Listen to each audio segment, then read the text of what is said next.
Looking to take your financial knowledge to the next level? You're in the right place. Welcome to Ask Ralph, offering accounting, technical, and financial advice. Whether you're looking to save taxes or improve your business, he's got you covered. Here's your host of Ask Ralph, Ralph Eastup Jr.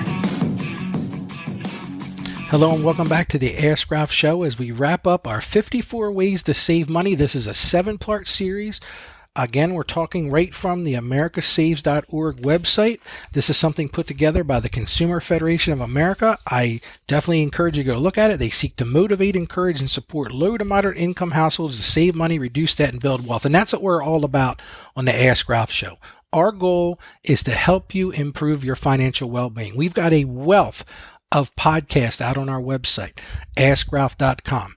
And like I've said before, if there's something that interests you, send me an email, Ralph@AskRalph, or go right to our website and make a comment, and we'll talk about your particular topic on the show. And if you're somebody who is doing something, that's a financial benefit to somebody, let us know. Maybe we'll even put you on the show. You can talk about what you're doing, to improve the financial well-being of people. So today we're going to talk about the last two parts of this 54 ways to save money, and that is home saving tips and transportation savings tips. So let's jump right into it. The first thing they mention here is comparison shop for homeowners insurance. And I think this is so important. So many people just keep their insurance with the same person without looking around to see if there's a better deal somewhere. And that's because sometimes it's a bit of a hassle. That's the truth. It's the same way with automobile insurance. A lot of people don't realize that you can shop that around. And if you're a good driver, you might, find some savings. I know a few years back, my mother retired, and I think it was the Hartford. Don't hold me to this, but they actually told her that they would give her a sizable discount if she put some sort of device in her car that kept track of her driving. Now, maybe that's Big Brother looking out, so I'm not sure that's a great thing to do, but it was like a 25% discount. Now, in the area of homeowners insurance, take a look at what you're charged for, shop it around. A lot of companies will give you a discount if you bundle your auto or your motorcycle or boat insurance or your homeowner's insurance together.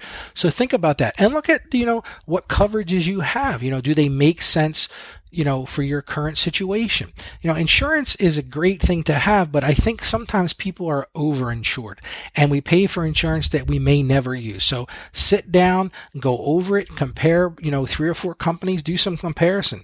Now, as we're talking about home saving tips, refinancing your mortgage, explore if you have the option to refinance your mortgage to a lower interest rate. For example, on a 15-year, $100,000 fixed rate mortgage, lowering the rate from 7 to 6.5% can save you more than $5,000 in interest charges over the life of the loan. That's a lot of money. And you will accumulate home equity more rapidly, thus increasing your ability to cover large emergency expenditures. And when I counsel clients on this, I always say this. Now, and this is going to deviate from what they're saying here. They talk about a 15-year mortgage, and I think 15-year mortgages are great. But what I always tell clients to do is to get the 30-year mortgage because it gives you, and let me talk about this for a second. So get the 30-year mortgage, but pay it based on a 15-year mortgage. That way, if something unforeseen happens, you lose your job or something goes on, you're not stuck with that big 15-year mortgage payment because you will see how much it will save you. And we talked about that before. Go back and look at the podcast of the show that we talked about that. Another one is audit your home energy use. Ask your local electric or gas utility for a free or low-cost home energy audit. The audit may reveal inexpensive ways to reduce home heating and cooling costs, saving you hundreds of dollars a year. And, maybe you're going to look at solar. Maybe you're going to look at adding insulation. And these things will pay themselves back quickly. And that's what we talk about here. Weatherproofing your home. Caulk holes and cracks that let warm air escape in the winter and cold air escape in the summer. The local hardware stores, the big box stores, have materials and quite possibly useful advice about inexpensively stopping unwanted heat or cooling loss. And this one goes without saying, keep the sun out. One of the things that we did in our home is we tinted all the windows. Now, yeah, it costs a little bit of money up front, but it really has cut back on our cooling costs in the summer. Use less water. Install low flow shower heads and faucet areas to reduce your water usage and water costs. You're paying for that. One of the areas that my wife has saved a lot of money is cutting laundry detergent and dryer sheets. The laundry detergent sold today is usually highly concentrated and powerful. It may say HE on it.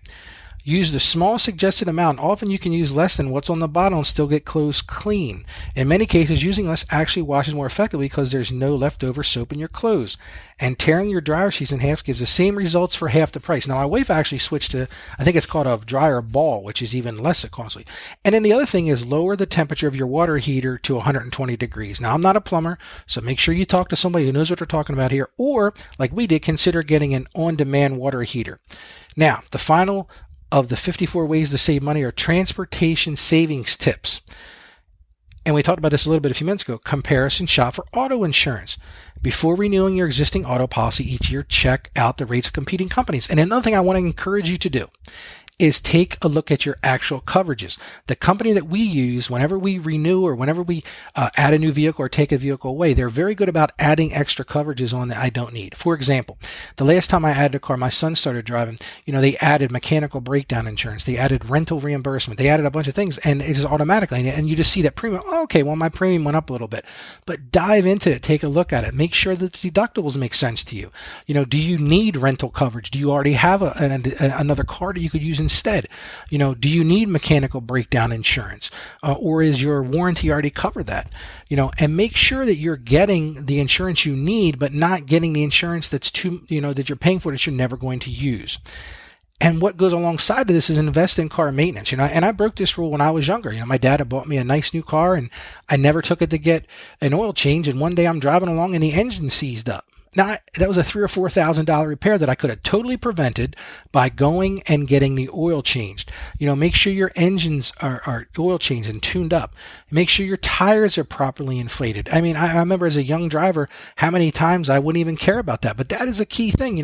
These tires are designed, and like I said, I'm not an expert in tires, but from what I understand, they're designed to run at at a particular amount of air pressure. And if you're not putting that amount of air pressure in, you're wasting money, because that proper pressure saves money in the long run, and it can even save you money on gas. And one of the things they mentioned here in this review is $100 of gas in a year. Now, finally, if you're going to be doing any traveling, check multiple sites for low airfares. Check and see what's out there. Don't rely on a single airline search engine to show you all inexpensive fares. Some discount carriers do not allow their flights to be listed in these third-party searches, so you need to check their websites as well. A lot of people think, I got to go with the Priceline, or I don't even know all the names. Don't fly that much personally.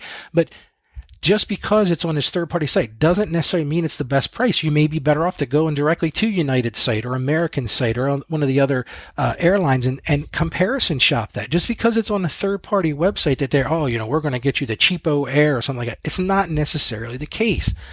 And, same way with hotels and all that sort of things. Take a look at what's out there and see, are there opportunities to save money?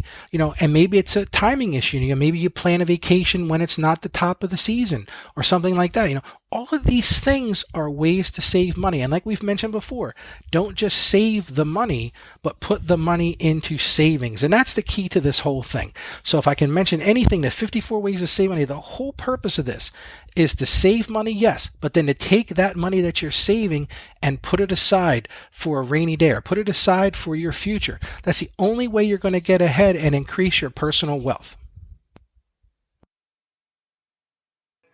You've been listening to Ask Ralph, brought to you by Sazio Accounting Plus. Please subscribe to and rate our podcast on Apple Podcasts or wherever you get your podcasts, and leave us a rating and review. Our podcast is produced by Carolyn Peters. Thank you for listening, and be sure to like us on Facebook and follow us on Twitter at Ask Ralph Media. You can also hear me each week on 1450 WILM and on 1410 WDOV in Delaware, and on the iHeartRadio app. Submit your questions or ideas for future shows by sending an email to AskRalph@AskRalph.com.